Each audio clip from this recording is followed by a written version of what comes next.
Hey, Jody here. Today we're doing a little PlasmaCam, some cutting with a 6-inch angle grinder, using fireball tools, line-up clamps, and welding with dual shield flux core on a fire pit build at JD's shop. JD Brewer, that's his channel. I'll link him up in the description if you want to go give him a follow. Let's get to it. All right, the first thing is getting this full sheet of 1/4-inch steel to a manageable size, and so JD grabbed his go-to grinder, 6-inch angle grinder here. And I thought it was going to take a whole lot longer than it did, so I hit the stopwatch on my phone and wound up being 4 minutes and 47 seconds to cut this whole length of 1/4-inch thick steel, and no wheel changes. That's a Slicer Plus wheel on there, and that's pretty dang impressive. Now you probably could have beat that by a minute or so with a plasma cutter or cutting torch, but when you add in cleanup time with a flap disc, getting dross off and everything, I think this was a pretty darn good choice. All right, one of the things with a PlasmaCam is when you're cutting out letters, you've got to make sure that everything's connected, or you'll accidentally drop a whole section out, and then you'll have to make it look funny by tacking it back in or something. So that's what he's doing here, is just sort of making sure that everything's connected so nothing will fall out. Now the bottom piece obviously needs breathing holes for airflow, and there's this function called an array function that allows you to just put a pattern of holes really easily. So about 50 or 60 holes, and just laid out here pretty evenly. They don't really have to have any certain pattern to them. And this little pop-up tells us it's going to take about 4 minutes to cut all those holes. And here I've got it sped up tremendously because no one wants to watch CNC plasma run for more than a few seconds. So there are the holes popping out. The bottom piece. And cleanup was mainly with a wire wheel, like a cut brush. That got off most of the dross, and then the edges, hit them with a flap disc.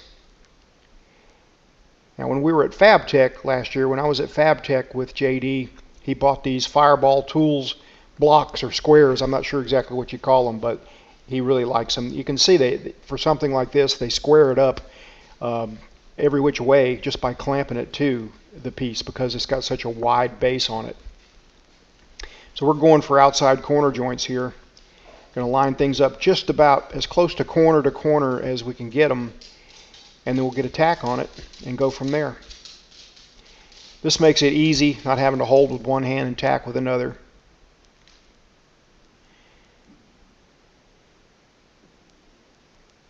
I can't think of an easier way to fit this up, really. Of course, I have done many jobs like this where I did just kind of hold it with one hand and prop the MIG gun with the other. But this is a lot easier. JD's channel is called JD Brewer. You can go see all kinds of different ways that he uses these and other tools when he's fabricating stuff. Using dual shield flux core here for these tack welds, and I have become a big believer in dual shield. JD's been a believer for a long time because that's how he makes a living, is by using the best and quickest process for a job.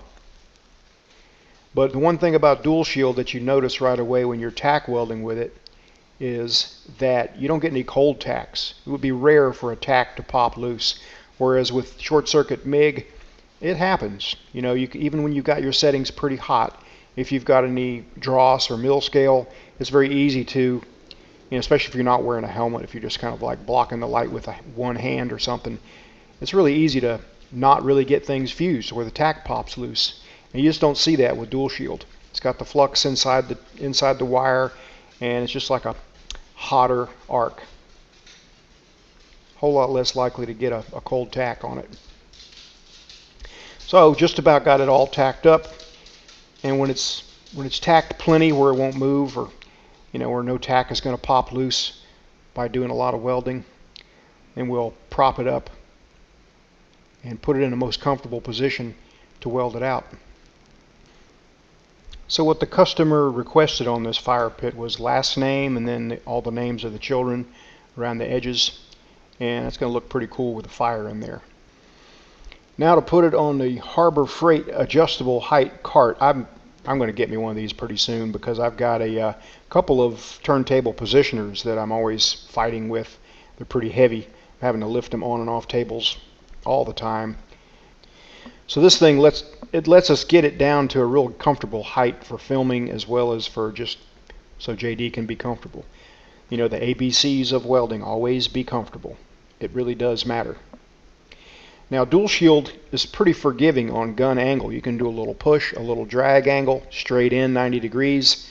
Very forgiving, and that's a smooth bead right there. Once it cools off for just a few seconds, that slag just rakes off with one little rake. That's another good thing about dual shield is it's very forgiving on mill scale and not having to clean as much as you would on some other processes.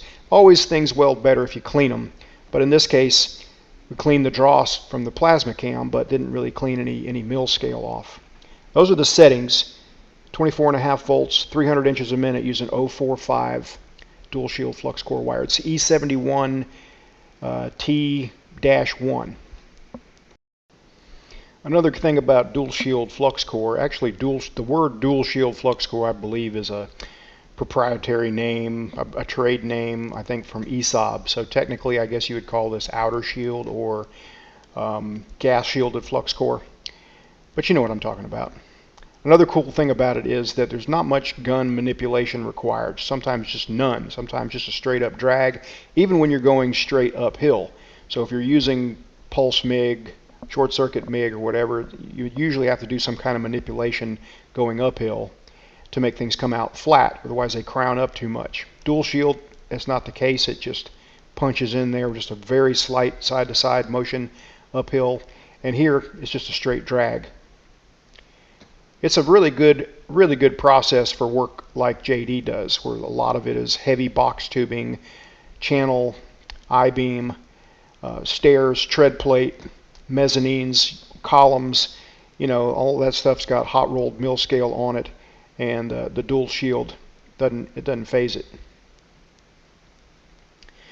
These pieces were just some small I-beam, and actually cut all of these with a Metabo grinder as well.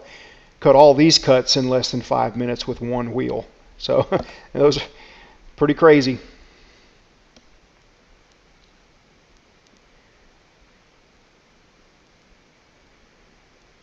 All right, well, that is about that. I think the customer will be very pleased when they build their first fire in here, and that's a heavy-duty fire pit. Real quickly, here's dimensions on it.